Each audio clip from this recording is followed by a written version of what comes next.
are brought to bear to make sure that it's not becoming problematic.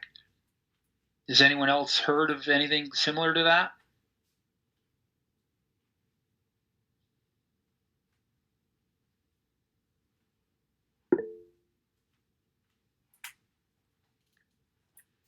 Michael just added something to the chat.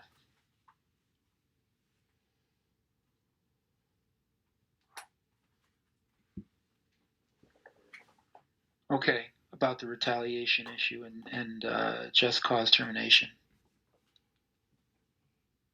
That makes sense. Thanks for sharing that, Michael.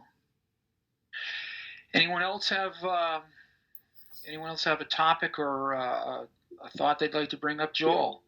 What are your thoughts on the Biden administration's labor policy? It seems to me he's been in rhetoric somewhat more pro-labor than the last few Democrat presidents, but in substance, there hasn't been much change.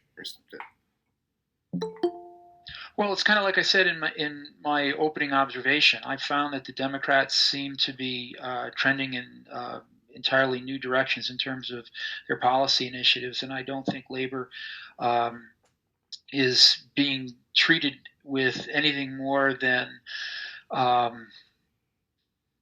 the requisite courtesy to kind of keep the organized labor together for a voting bloc. But to be sure, the Democratic Party doesn't seem to be giving it the same attention that it has before, and I haven't seen a lot of evidence that Biden personally differs from the party in that area.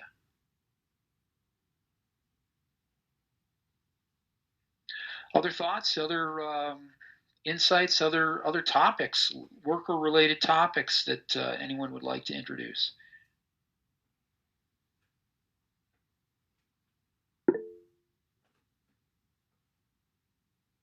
Charles, good evening. Good evening. So the issue I wanted to bring up is less about policy itself than about the issue of reaching out to labor. Right? The American Solidarity Party is a pro-labor party, but has relatively little inroads into labor at this point. We certainly have some union members in our party. But the issue that I see is the issue of trust and building trust and how we might try to start building trust. One thought that occurs to me is the Democratic Socialists of America are, in a lot of ways, in terms of their activist core, oftentimes very different sorts of people than the people they're organizing with. But one of the ways that they've been able to make inroads is simply to have organized cadres of their activists just show up and turn out for labor organization events. And I was wondering if, in a ASP presidential run, whether or not trying to organize party members to do something like that would be a worthwhile consideration to try to build some trust with some unions in their own organizing efforts. Sure, it's a really interesting thought. I like it, Charlie. I mean, to be sure, there could be opportunities for involvement in locals, right? Where it might be that a local would allow somebody from the ASP either to come in and speak about policy or distribute some information about policy or those types of things. We always emphasize as a party wanting to kind of be supporters of a local economy, and I think that would be a logical place to start.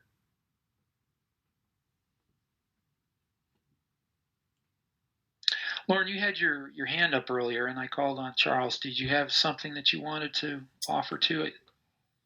Have we talked? Sorry to be late. Has anyone brought up maternity leave or? we talked about it in general. At the outset, it was talked about, that in so many cases there's very inconsistent opportunities for either parental leave or personal time off or sick time, paternal time off, etc. But if you have a particular focus on maternal leave, I'm all about it. I just would be interested to hear people's ideas and suggestions about ways to make sure that women have adequate time off after birth.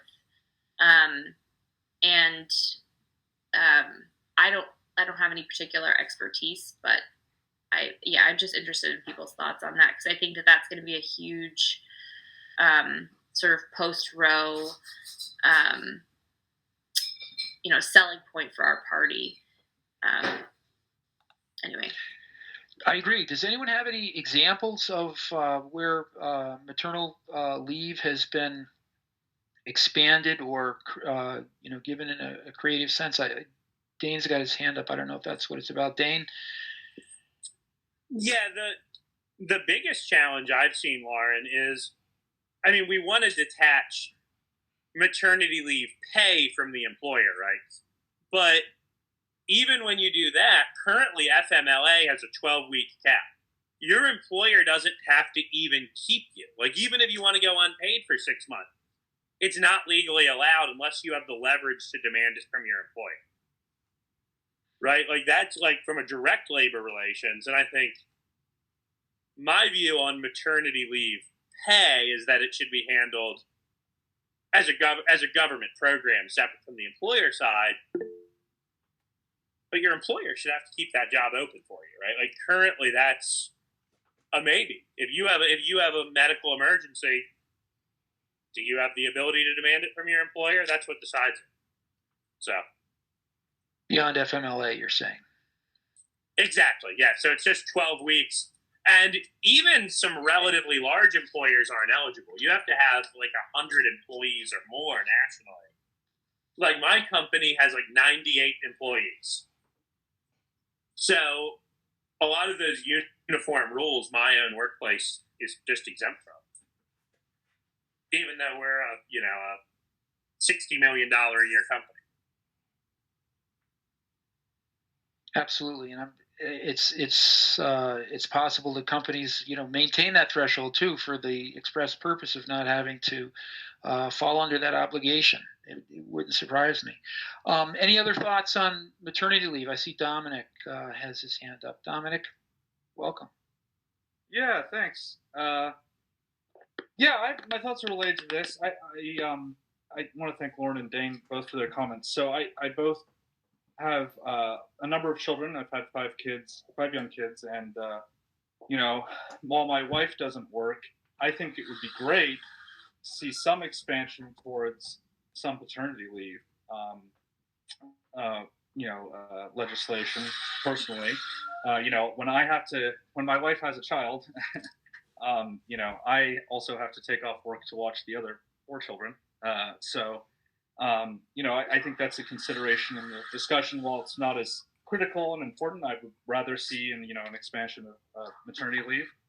I'm curious what people's thoughts on paternity leave are. My second part of my comment is getting what Dane said. I love Dane's suggestion of taking this issue away from making small businesses pay for it, because while I'd love to see an expansion of pay, right, and government funding for paternity and maternity leave, as someone who is, in kind of middle management for a small school, we just don't have any way, and while we're very family friendly, there's no way that we could cover that sort of, financial burden. I just have a hard time seeing how that would work. Makes a lot of sense, Dominic. Thank you. And, to Dane's point, to be sure, this is a type of a government initiative that could be easily introduced and be supportive of so many different organizations, including those your size, that just don't have the means to be able to provide for individuals because of the scale of their their own business. Anyone else have any thoughts about maternity or paternal time off? Some creative ways in which it's been addressed. I really like the topic, and certainly one that's very family centered too. All right. Well, I'm not gonna say that we're done discussing it, but by all means, I'm happy to entertain another thought, another idea. Anyone else have anything else they'd like to introduce? How about does anyone know of any creative programs for establishing employment, especially in urban areas?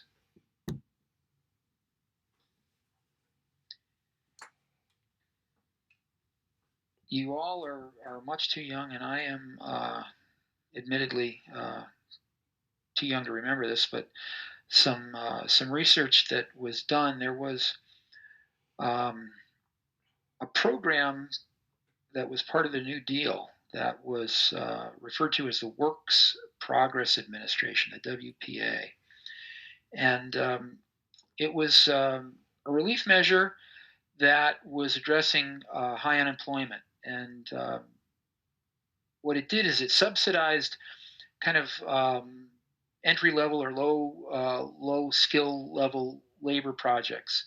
Could be road construction, other sorts of infrastructure repair potentially, or simple construction of buildings or homes or what have you. It was introduced, as I say, as part of a New Deal initiative back in the late 30s, and of course, with the conclusion of the war and the resurgence that we saw as a result, it went away. But it was a really clever idea, and I wonder if there are government initiatives that we could follow today. Charles has got his hand up. Yes. So something that my wife, who's an environmental scientist, was talking to me recently about was an environmental issue where I felt what was needed for it would have been a large-scale infrastructure project, which is to help combat.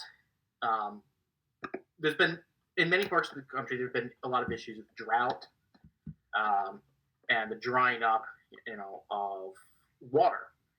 And one thing that my wife has been interested in is gray water drinking strategies, using rainwater and other non-forms of drinking water, turning that into basic irrigation water. The issue with it is that it's kind of an infrastructure nightmare that would have to run through cities and towns throughout the country in order to maximize its effect. And I was just thinking of that just as kind of almost a pet issue, but kind of a large-scale infrastructure project that is not overly high-skilled, which could be used for something like the Works Progress Administration 2.0.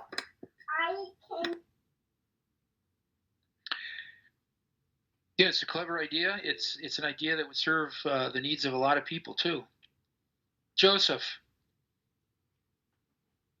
Yeah. So another thing that recently been as a way of kind of promoting employment. So across the river from me in the great old state of Maryland, I think this was about a year ago, the state government actually nixed a lot of college education requirements for a lot of state jobs, which they felt were unnecessary. I mean, they, of course, still keep it for when it absolutely is, like, of course, with medical and some legal professions, etc.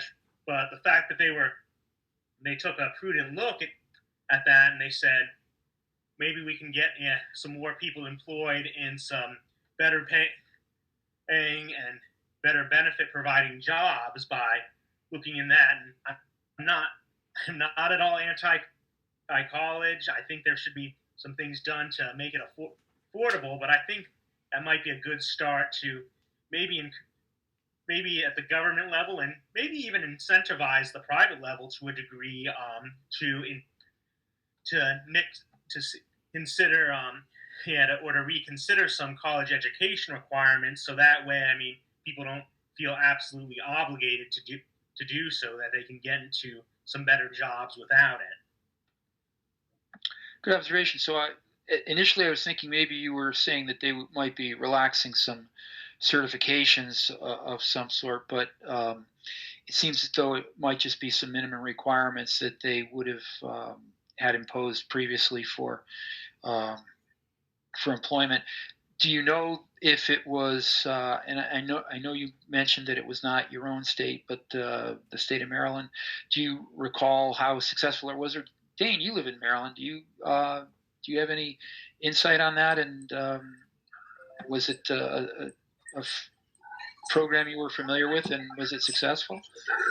I don't think it had any major impact because in practice, the most qualified candidates still got it, but it did prevent excessive early elimination in certain kinds of jobs where, like they're trying to interview 5 people and they just go, oh, these 5 have a college degree.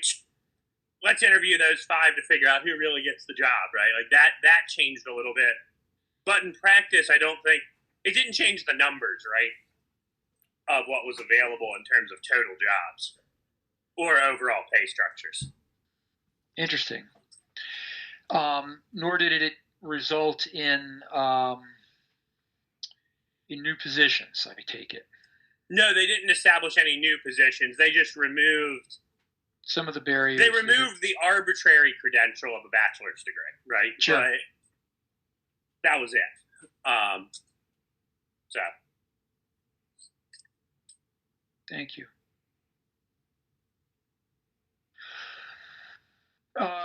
Any other ideas? Any other thoughts? Yeah, Dane. This one is a little odd.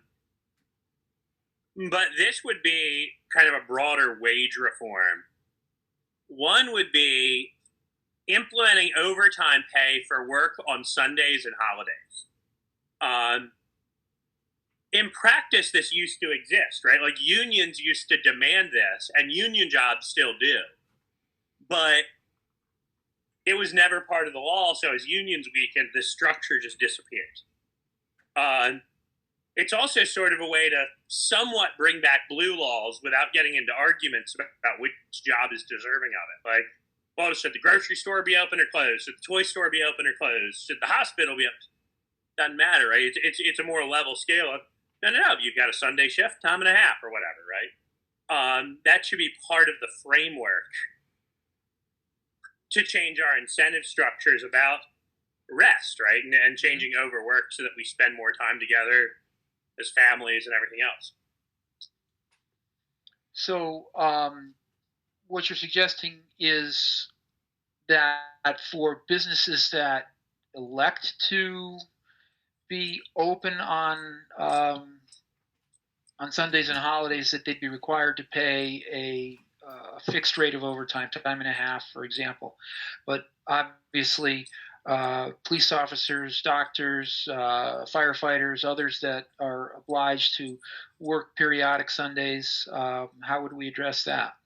Well, I think they'd still get it, right? And in practice, a lot of the unions have demanded it, right? Like I know, like electricians, for example, sometimes there's jobs that just have to run 7 days. You can't take a day off. But when they do that, there's a pay bump for those Sunday hours, right? They're truly necessary in certain cases. But when they are, there's that pay bump that comes with it, which creates a bit of a disincentive for the employer to pretend something's essential when it isn't. If it's a police department, they might decide, you know what, we'll save the paperwork for Monday, or something, right? But they'd still pay, would be my view. And it prevents that argument over what's deserving or not deserving of getting the exemption from the overtime pay. Interesting. Interesting initiative. Mandatory overtime pay for Sundays and holidays, even for what we would term essential workers. Boy, that's a term that became popular during the pandemic. Clever. And just out of curiosity, that's something that would perhaps allow for people to volunteer for those occasions too. So give a little more flexibility in the workforce for people that might want to work on Sundays and have the extra opportunity, and those that wanted to be excused so that they could spend time with their loved ones could do so as well. Other thoughts, other ideas, other experiences? Joseph. Joseph, your mute button is on. All right. Sorry about that. So, kind of building on to what Dane said, I think that, for one thing, one of the, and not in a good way, unique things is that about the U.S. is that a lot of, with holiday pay, it's not kind of enshrined except unless your employer decides. So I think maybe doing that, and kind of based on what I was saying, like, I think what might be good is if we enshrine both, like, that in with the holidays. We kind of enshrine that as paid holidays, just like they do in Canada and Europe and a lot of places, as well as maybe enshrining like a 2-week paid vacation for all workers who have worked at least a year for their employer. So I think there is that. Kind of backing on what he said about what Dane said about overtime. Like, one other idea I thought about for holidays is maybe like what they could do is like make sure that they still get a day off for employees that work that on the holiday, whether it's emergency or often. Not that this is necessarily a good or bad thing, but like things like with food service and what have you, like maybe what they should do is we should have a requirement that if an employee works on what's normally would be a holiday for everyone else, then their employer should be required to give them like a holiday, a day off. Compensatory day? Yeah, a compensatory day. I think that would be worth considering as well.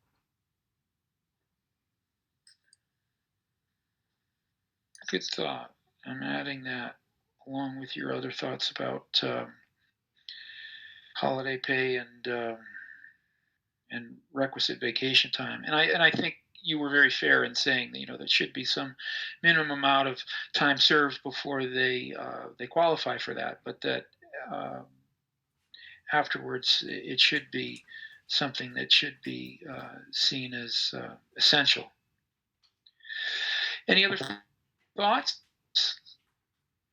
ideas, experiences, issues of concern?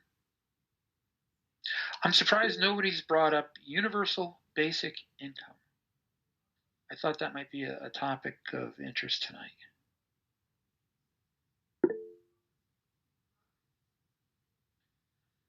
Hey, Charles. Hi. This is almost in the opposite direction of universal basic income in terms of what we as a party might be able to do for labor. We talk about distributism in this party and worker ownership, and it's in the platform. And in the platform, we have a couple little recommendations, some favorable tax dispositions, and sort of advantages when it comes to doing a certain regulations. I think is sort of the thrust of it. But I was wondering if we could perhaps think about something with a little more teeth to it than that, which is, and this sort of just came to me the other day, which was a large number of industries in this country receive some measure of local, state, or federal subsidy or ancillary benefit from government spending.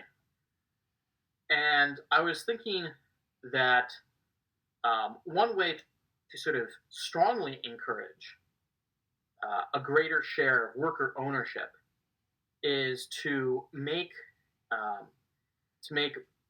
being a beneficiary of such government largesse, whether directly or indirectly, above a certain threshold, so not as to exclude sort of a basic level of minimum support,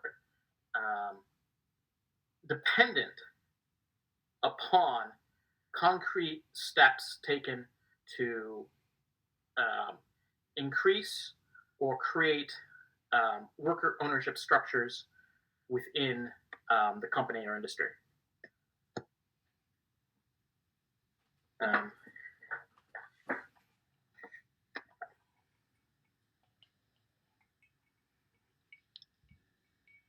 Thank you, Charles. I'm kind of trying to synthesize your thoughts here into some quick notes. I apologize.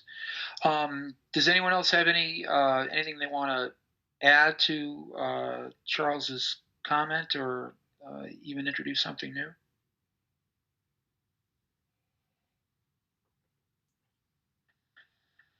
Reducing barriers to entry, including the negative financing incentives for startup, would be a great step. Much harder to finance a co-op startup than other businesses. Thank you, Shane. Good thoughts. And this goes along the lines of what Charles brought up, and then just in the comment that I read.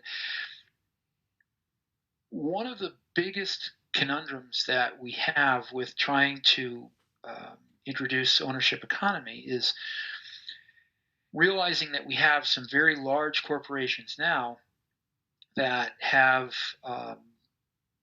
expanded through time and are still looking to expand, whether it be acquisitions, mergers, what have you, or just organic growth. But we need to find ways in which we can create incentives for either reducing them in size, or certainly allowing for smaller organizations to develop. And for example, here where I live in a rural part of the state of Connecticut, I live toward the southeastern part of the state. There's not a lot of industry where I am. In the very southeast portion, along the naval base and Electric Boat, which makes the nuclear submarines, there is a tremendous amount of industry. But where I am, it's rural and a lot of open land. It would be wonderful if there were opportunities for people that lived in this vicinity. Like, I travel to New Haven on a regular basis, but other people travel to Hartford. But it's not always exclusively a bedroom town, and there's not a lot of opportunity here. So I wonder if people know of ways in which some of these organizations can either find ways into diaspora, into more open areas, more undeveloped areas.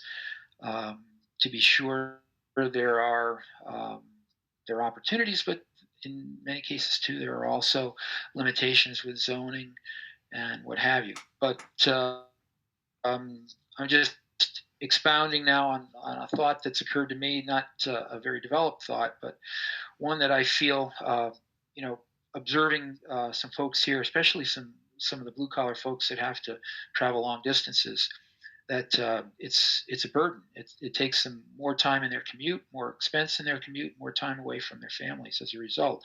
But they still enjoy living in an area like this that's a little bit more out of the hubbub. Other thoughts? Other ideas?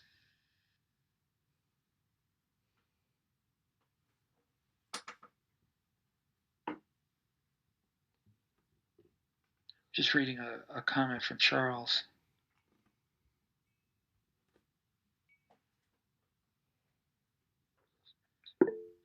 Abercrombie, yeah. Yeah, very good observation. Thank you. Lauren, you raise your hand.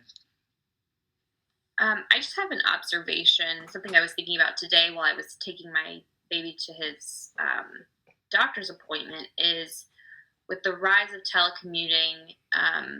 Obviously, there can be a lot of cons to that, and I feel like my husband has experienced like when his employer went remote during the pandemic, like a decrease in social interactions, like as we all did.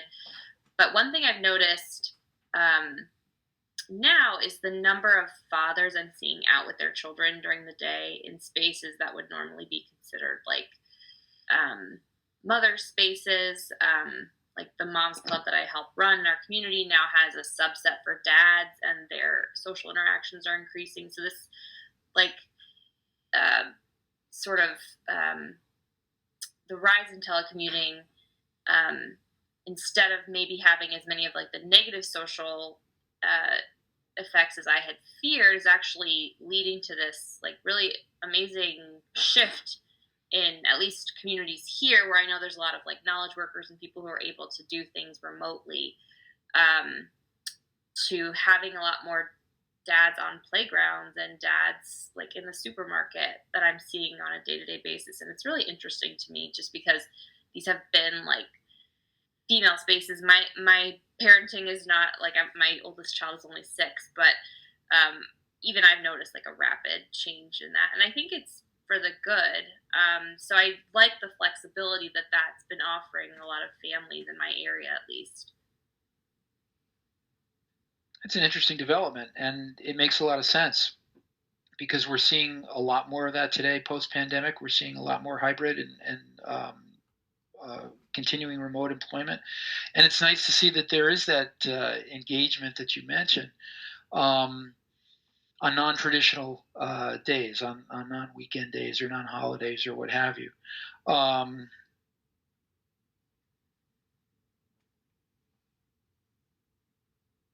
It's interesting, but I know that many people now are actually, seeking employment with firms that are, outside of their state, even outside of their region, because, like you say, knowledge workers have an opportunity to take advantage of those potentials, where it's not always something that some of the laborers or those that are involved in the trades have the opportunity to do.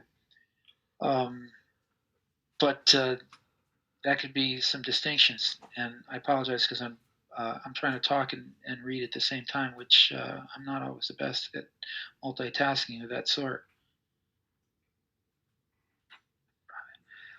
Okay, so this is a really good topic on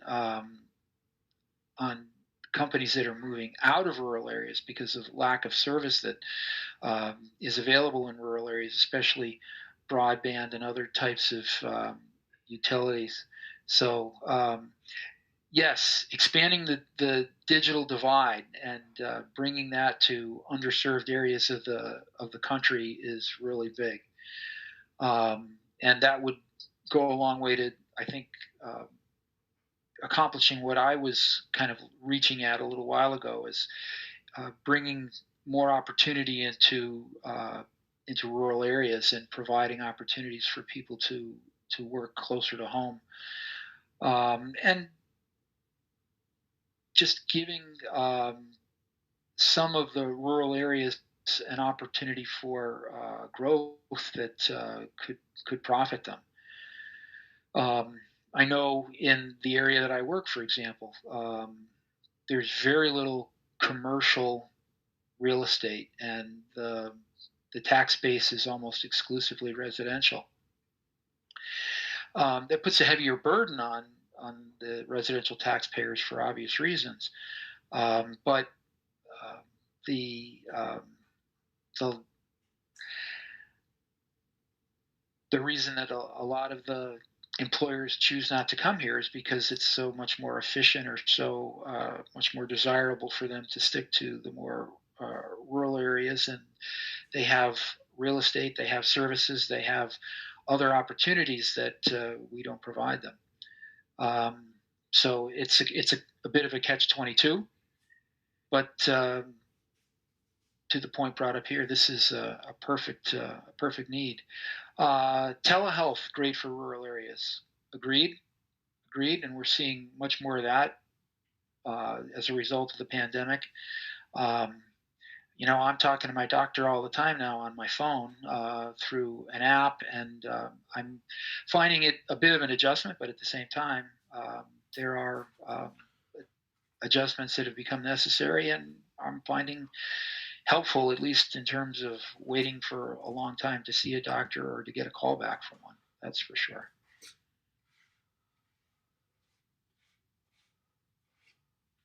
Other thoughts, other ideas? I don't want to monopolize things, as I said.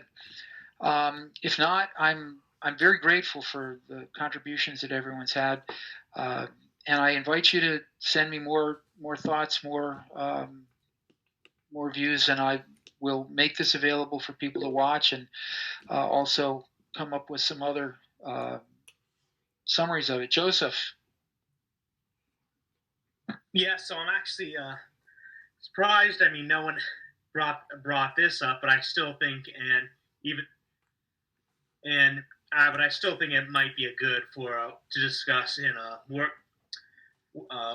workers policy issue. So, what about maybe the issues related to healthcare and employment? So, kind of, I guess, a bridge from talking about healthcare in relation to telehealth. But what about because I know, I mean, of course, the party platform says that it wants to, of course, make healthcare universal, and it does seem to be more open ended to how this is achieved, but it does show support, of course, for single payer and that. So I think one thing that maybe might be worth discussing in returns to how it's work is whether whether we health insurance should be decoupled from employment, because that's of course been a large issue, and of course I think there does seem to be a case for doing that for a lot of reasons.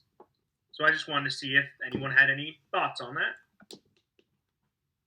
Thank you, Joseph. I mean, it's certainly been an American tradition for the longest time to have health insurance provided through your place of employment, or potentially your spouse's place of employment, and that's not the norm in many other places. Many employers use it as a way to incentivize employment with them. So, to be sure, there are distinct opportunities for workers if they should qualify and be able to take advantage of offers. But there are many limitations that go along with that too, because we've been talking about the fact that some of the smaller employers are probably not able to sustain the quality of care, quality of healthcare offerings that some of the larger corporations can. So decoupling that certainly provides a greater opportunity for more people to enjoy at least a common standard of healthcare. That's for sure. I'm not sure that it's always the simplest thing to do. I'm not sure that it's always going to be the most desirable outcome, but I think it's definitely a path that is deserving of further exploration. Anyone else have thoughts on the issue of decoupling healthcare from employment?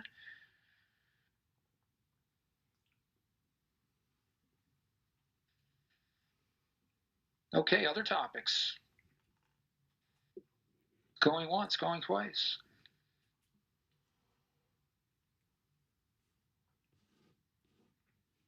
Terrific. Well, thank you very much. God bless you all. I'm certainly grateful for the participation, the insights, the suggestions. I've taken a couple of pages of notes. Let me close, in addition to my thanks, saying that the ASP has a session with its candidates coming up on Saturday evening. So go to the ASP website, go to its social media channels, or any of its Facebook groups, and you'll be able to find links there for an opportunity to participate in that and see all of us as we discuss these and many more issues. And there'll be this debate on Saturday and 2 more that follow. The selection process, the end of the primary, is just about a month away. The end of May, I think May 24th is the date, if memory serves correctly, that members will be permitted to vote. And if you're not a member today, if you've lapsed your membership or if you've not joined as yet, the deadline to do so is May the 9th. May the 9th. Again, the American Solidarity Party website gives you a quick way in which to become a member of the party. And we have, as I said at the outset, a very distinct opportunity in this particular presidential cycle, I think, to reach some voters that are disaffected by the 2 major parties in more ways than they have been in the past. So very grateful again for your interest tonight. Thank you. God bless you. And look forward to any follow-up as well as your participation in further sessions that we'll sponsor like this throughout the rest of the campaign. Have a good night.